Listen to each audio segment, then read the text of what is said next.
ಹರೇ ಕೃಷ್ಣ. ಅಧ್ಯಾಯ 1 ಶ್ಲೋಕ 12. ತಸ್ಯ ಸಂಜನಯನ್ ಹರ್ಷಂ ಕುರುವೃತ್ತಃ ಪಿತಾಮಹಃ ಸಿಂಹನಾದಂ ವಿನತ್ಯೋಚ್ಚೈಃ ಶಂಖಂ ದದ್ಮೌ ಪ್ರತಾಪವಾನ್. ತಸ್ಯ ಸಂಜನಯನ್ ಹರ್ಷಂ ಕುರುವೃತ್ತಃ ಪಿತಾಮಹಃ, ಅವನ ಹರ್ಷವನ್ನು ಹೆಚ್ಚಿಸುತ್ತಾ ಕುರುವೃತ್ತಃ ಪಿತಾಮಹಃ, ಕುರುವಂಶದ ಪಿತಾಮಹರಾಗಿರುವಂತಹ ಭೀಷ್ಮರು ಸಿಂಹನಾದಂ ವಿನತ್ಯೋಚ್ಚೈಃ ಶಂಖಂ ದದ್ಮೌ ಪ್ರತಾಪವಾನ್, ಸಿಂಹನಾದವನ್ನು ಮೊಳಗಿಸುತ್ತಾ ಶಂಖವನ್ನು ಊದಿದರು ಅಂತ ಹೇಳ್ತಿದ್ದಾರೆ. ಕುರುವಂಶದ ಪಿತಾಮಹರಾಗಿರುವಂತಹ ಭೀಷ್ಮರಿಗೆ ದುರ್ಯೋಧನನ ಬಗ್ಗೆ ಮೊದಲೇ ಚೆನ್ನಾಗಿ ತಿಳಿದಿರುತ್ತೆ. ಹೀಗಾಗಿ ಅವರು ತಮ್ಮ ಘನತೆಗೆ ತಕ್ಕಂತೆ ಜೋರಾಗಿ ಶಂಖವನ್ನು ಊದುತ್ತಾರೆ. ಇದರಿಂದ ದುರ್ಯೋಧನನಿಗೆ ತುಂಬ ಸಂತೋಷವಾಗುತ್ತೆ.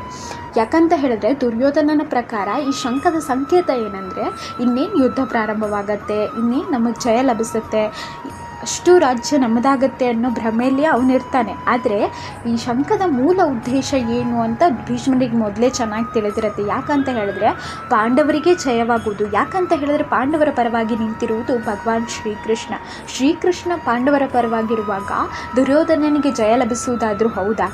ಇದೆಲ್ಲ ಗೊತ್ತಿದ್ರೂ ಕೂಡ ಭೀಷ್ಮರು ಕೌರವರ ಪರವಾಗಿಯೇ ಯುದ್ಧವನ್ನು ಮಾಡ್ತಾರೆ. ಯಾಕಂದರೆ ಅವರ ಕರ್ತವ್ಯ ನಿಷ್ಠೆ ಅವ್ರಿಗೆ ತುಂಬಾ ಮುಖ್ಯ ಆಗಿರುತ್ತೆ. ಈ ಕರ್ತವ್ಯ ನಿಷ್ಠೆಯಿಂದನೇ ಪಾಂಡವರ ಮೇಲೆ ಎಷ್ಟೇ ಪ್ರೀತಿ ಇದ್ದರೂ ಕೂಡ, ಪಾಂಡವರು ಅವರಿಗೆ ಎಷ್ಟೇ ಮುಖ್ಯವಾಗಿದ್ದರೂ ಕೂಡ ಅವರು ಅದನ್ನೆಲ್ಲ ಬದಿಗಿಟ್ಟು ತಮ್ಮ ಕರ್ತವ್ಯವನ್ನು ನಿಷ್ಠೆಯನ್ನು ಪಾಲಿಸ್ತಾರೆ. ಹಾಗೆ ಜಯ ದುರ್ಯೋಧನಂದಾಗಲ್ಲ, ಅಂದರೆ ಕುರುವಂಶಕ್ಕೆ ಜಯ ಲಭಿಸಲ್ಲ ಅಂತ ಗೊತ್ತಿದ್ರೂ ಕೂಡ ಕುರುವಂಶದ ಪರವಾಗಿ ಯುದ್ಧವನ್ನು ಮಾಡ್ತಾರೆ.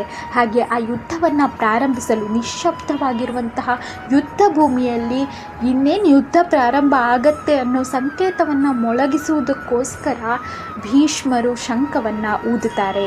ಇದನ್ನು ಶ್ಲೋಕ 12ರಲ್ಲಿ ಪ್ರಸ್ತಾಪಿಸಿದ್ದಾರೆ. ಹರೇ ಕೃಷ್ಣ.